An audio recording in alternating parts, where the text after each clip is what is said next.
La vacuna de Oxford y AstraZeneca arrastra semanas de debate y discusiones sobre sus riesgos, concretamente sobre los coágulos sanguíneos.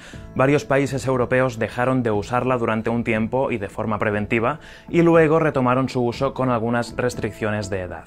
Y el último país en tomar una decisión en ese sentido es el mismo en el que se desarrolló la vacuna, Reino Unido, que dijo que va a proponer una alternativa a AstraZeneca para los menores de 30 años. Este cambio de posición de Reino Unido se anunció casi al mismo tiempo que la Unión Europea dijo que había que considerar los coágulos como un efecto secundario, aunque muy inusual, de la vacuna. Por lo tanto, ¿se puede establecer una relación definitiva entre la vacuna de AstraZeneca y los coágulos? La respuesta es compleja. Hasta finales de marzo en Reino Unido, de los 20 millones de personas vacunadas, 79 tuvieron coágulos y de estas 19 murieron. Y no se ha podido establecer un vínculo causal definitivo, es decir, que demuestre que la vacuna fue la causante de esos coágulos. Sin embargo, la agencia reguladora de Reino Unido dijo que hay una fuerte posibilidad de que ese haya sido un efecto secundario de la vacuna en algunos casos. Es decir, tanto la Agencia Europea del Medicamento como Reino Unido consideran que, aunque hay que investigar más, hay indicios que apuntan a que los coágulos son un efecto secundario de la vacuna de AstraZeneca, pero recordando que es muy poco habitual. Llegados a esta conclusión, ¿por qué se sigue usando la vacuna?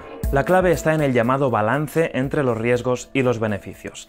Las autoridades insisten en que los beneficios de vacunarse con AstraZeneca son mucho mayores a los riesgos que conlleva. El secretario de Salud de Reino Unido, Matt Hancock, le dijo a la BBC que el riesgo de sufrir un coágulo tras vacunarse con AstraZeneca es similar al riesgo de sufrirlo en un vuelo de larga distancia. Sobre el balance riesgo-beneficio, el corresponsal de salud de la BBC, James Gallagher, lo explicó así. Con los datos más recientes en la mano, por cada millón de personas vacunadas con AstraZeneca en Reino Unido, 4 tuvieron coágulos y 1 murió. Obviamente que muera una persona tras vacunarse es una muy mala noticia, pero, y aquí está la clave, se calcula que si 1 millón de personas de 60 años se contagiaran con el virus, morirían 20.000. Si este millón de contagiados tuvieran 40 años, morirían alrededor de 1.000. Y si estuvieran alrededor de los 30 años, morirían unos cientos. En cualquier caso, muchos más que esa persona por cada millón de vacunados. Además, hay que tener en cuenta que prácticamente todos los medicamentos tienen efectos secundarios, por lo que este balance riesgos-beneficios está siempre presente en medicina. Por ejemplo, según el jefe de estadística de la BBC, Robert Caffey, tomar la píldora anticonceptiva multiplica por 6 el riesgo de sufrir coágulos, algo que, a falta de un estudio que compare ambos casos directamente, se asemeja al riesgo de la vacuna de AstraZeneca. Entonces, si los beneficios de vacunarse con AstraZeneca están tan claros, ¿por qué Reino Unido no la recomienda para menores de 30?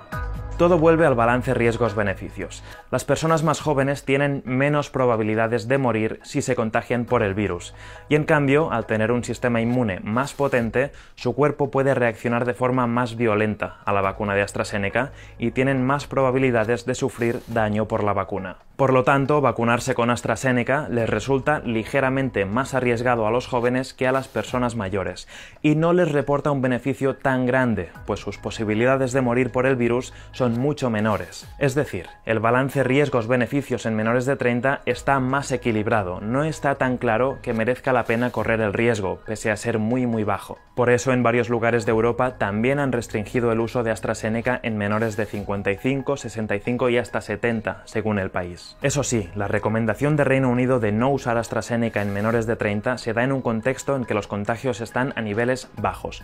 Todo va en función del ritmo de contagios. Pongámoslo así, si se para la vacunación y ese millón del que hablábamos antes no se vacunara, unos 1.600 se contagiarían, según datos actuales de Reino Unido. Si estos 1.600 tuvieran 60 años, morirían unas 30 personas, pero entre los adultos más jóvenes esos números serían mucho más bajos. Por eso no está tan claro que valga la pena. En cambio, en caso de que se volviera a niveles exorbitados de infecciones, volvería a merecer la pena vacunar a los menores de 30 con AstraZeneca, pues si hubiese muchos más contagios por millón, habría muchos más jóvenes en riesgo de morir por el virus. Otra pregunta que surge es si hay factores de riesgo a la hora de sufrir estos coágulos, como ser mujer o tener enfermedades previas. La Agencia Europea del Medicamento explicó que de los casos de coágulos que habían estudiado, la mayoría eran mujeres menores de 60. Sin embargo, también dijo dijo que no existen evidencias de factores de riesgo específicos en relación al sexo y a la edad. Y no solo eso, también dijo que no hay pruebas a día de hoy que relacionen la aparición de coágulos tras la vacuna con el hecho de tener otras enfermedades previas o problemas cardiovasculares. Es decir, no hay evidencias de que edad, sexo o enfermedades previas aumenten la posibilidad de tener un coágulo por la vacuna de AstraZeneca. Eso sí, en Reino Unido se recomendó a las personas embarazadas o propensas a sufrir coágulos que consulten a su médico antes de vacunarse con AstraZeneca. Para llegar a determinar si existen o no factores de riesgo, harían falta estudios que tengan en cuenta a qué tipos de personas se vacunó. Por ejemplo, si hay un número elevado de mujeres jóvenes vacunadas, como podría suceder en el caso del sector sanitario, sería esperable que se hayan detectado más casos en ese segmento de población. En conclusión, la decisión de Reino Unido y otros países de limitar el uso de AstraZeneca en jóvenes no significa que ésta sea peligrosa o poco fiable. Gracias por llegar hasta el final en este vídeo, compártelo con quien tú creas que puede estar interesado en este tema y déjanos en los comentarios cualquier duda o preocupación que puedas tener, porque siempre los leemos y tratamos de responderlas, ya sea en los comentarios o en próximos vídeos. En el canal verás que tenemos muchísimos otros vídeos sobre vacunas, sobre el virus, la pandemia y también sobre muchos otros temas si necesitas desconectar un poco, así que pásate por ahí y suscríbete para no perderte los siguientes. Nos vemos.